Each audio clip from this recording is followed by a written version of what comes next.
Jon-Christopher is White House correspondent for Real Political News, and he joins you now live. Jon-Christopher, thank you for taking the time now.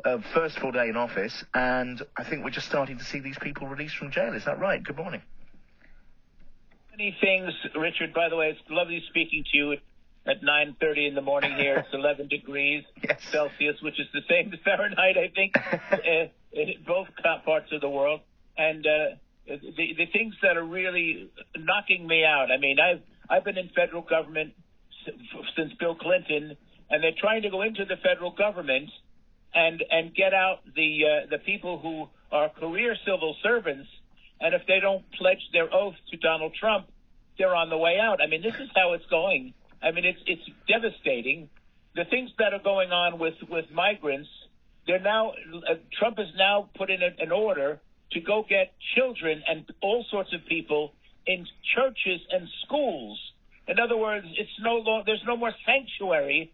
So it's not like the Hunchback of Notre Dame can't yell sanctuary anymore because they're going right in with the police and with the ICE and taking them out of the churches and deporting them. It's absolutely bedlam, which is going on here, Richard. I hate to say it at this hour in the morning. But get this, he called them not prisoners yesterday, but hostages. Well, he's been calling them hostages forever. These are convicted felons. Some of these individuals are accused of seditious conspiracy and have got 22 and 32 years in prison sentenced. And now he's let them go. They're out on the street, which is outrageous, and it's a slap in the face to our justice system. And I'm afraid we're not going to look very good in terms of our allies. He wants to, as you said, pull out of the World Health and also the climate, the Paris Accord. I mean, this is unbelievable, and it has to stop. It has to be exposed, and people have to understand this is no fun guy. Now, I watched yesterday, well, after I finished the show, in retrospect, Joe Biden sitting there in respectful and dignified silence. Well, he couldn't really do anything else, as Donald Trump started listing his various aims. Drill, baby, drill. He's no environmentalist, and also called Biden's government corrupt as he sat there. I can only imagine as that helicopter lifted off with Joe and Jill Biden from Washington, D.C., the relief that must have been going through their heads. But now and it was a hard-hitting inauguration speech, has had time to sort of settle a little. How are others, the left more perhaps, responding to some of Donald Trump's policies on the environment, trans rights, the lack of binary gender, diversity, the illegal immigrants coming through the southern border? Or are they just still obsessed with Elon Musk's supposed Nazi salute? Well, Elon Musk in his Nazi salute is a whole other... I mean, there are so many different platforms. We could do 6 shows on this, Richard. But you did say something in the lead-up. You talked about a woman who I know. I live very closely to the National Cathedral, and she made a speech about the humanitarian aspect of the immigrants who are in this country and who we must respect. And she talked about the LGBTQ people as well. And he had to sit there and take it. So he wasn't happy, and she was articulate and beautiful and powerful. Let's be clear, but then I was going to come on to this, but you brought it up now. This was a female preacher who was talking with Trump. This is his last official inauguration service. This was in a church by the looks of it. Is that right? And he had to sit there. Well, she said, "Mr. President, we are scared." Yeah, let me just tell you something.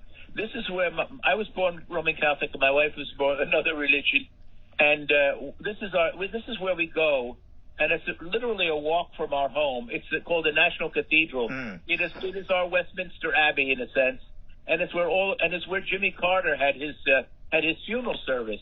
So it has a lot of strength and power in terms of that. And this woman, who's actually a bishop, came up and she spoke directly to the president by Trump and his family, and he looked like he wanted to crawl out like a rat out of the main pew and leave the building.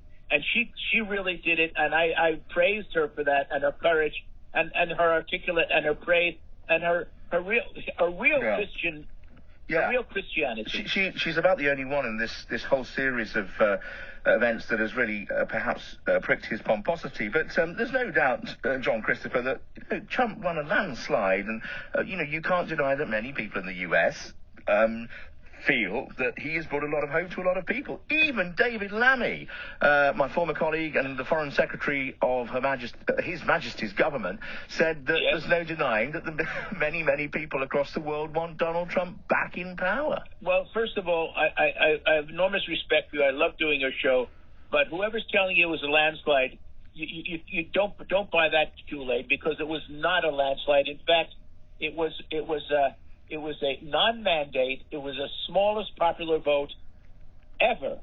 And it's not true. And he'll promote and build up anything to say that he won by a landslide, but he did not win by a landslide. He does not have a mandate, and he's being pressured. Now, a lot of the Republicans, I might add, this is some note for your audience, a lot of the Republicans who are conservative, who are, like the rock rib Reagan and I would say G.H.W. Bush and Ike Republicans, are very disgusted by the fact that he let these prisoners. They're not patriots. They're not hostages. He let them go out into the street. And when they were asked in the Senate and House today how they feel about it, they were backing off. And I think many of them think that Trump has really overextended himself. And I think there's a lot of fear, because you know what, Richard, they're all up for election in 2 years, which means their campaigns start now. And all of the House of Representatives is up in 2 years, and a third of the Senate is up as well. And people want costs down, they want costs for groceries down, but they did not ask for this cruelty. And I think this is what's coming back. And Trump always bites off more than he can chew, and he floods the court, as we say. Just a couple of quick questions to finish, if you will, because Elon Musk, that's very kind. Elon Musk, at his event, as the part of the inauguration, he was in D.C. I forget where he was exactly, but he had his own little audience, didn't he, for a time? He was sort of walking around and on stage. He looked like he was in a round and shaking his fist in joy, and whether you think it was a fascist salute or not, he looked like a man who'd lost temporary control of his body. It's just worrying when you see his physical, emotional reactions to situations. It's almost like a sort of rather confused toddler, and yet this is a man who is going to be so close to the Oval Office in the West Wing that he's going to be within a stone's throw of the president, and with being in a stone's throw of the president comes huge power. Well, he's JFK made a great said something wonderful in his inaugural. He said, those who foolishly sought power by riding the back of the tiger ended up inside. And I think that's what's happening with Trump and with Musk. And Musk has gone off at the deep end. He's exhilarated by his own strength and his own sense of craziness. And he's not an American.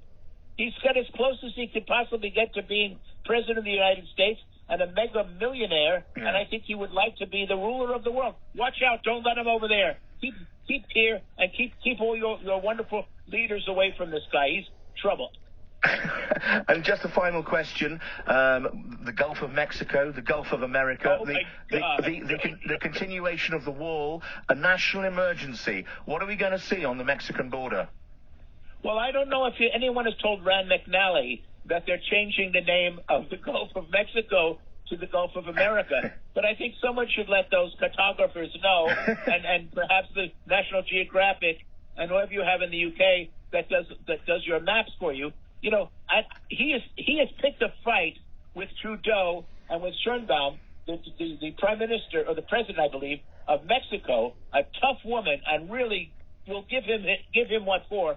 And you're not going to get it. And he wants to put tariffs on our neighbors, and he's going to violate our trade agreements, take over Greenland, and the Danes must be thrilled with that. And this craziness, and this is just a distraction to keep the real focus off the fact that he's a bloody criminal and he should be in prison. Thank you, Jon-Christopher. Jon-Christopher, viewer there with you, as vivacious and subjective as always. White House correspondent for Real Political News on what has been quite a couple of days.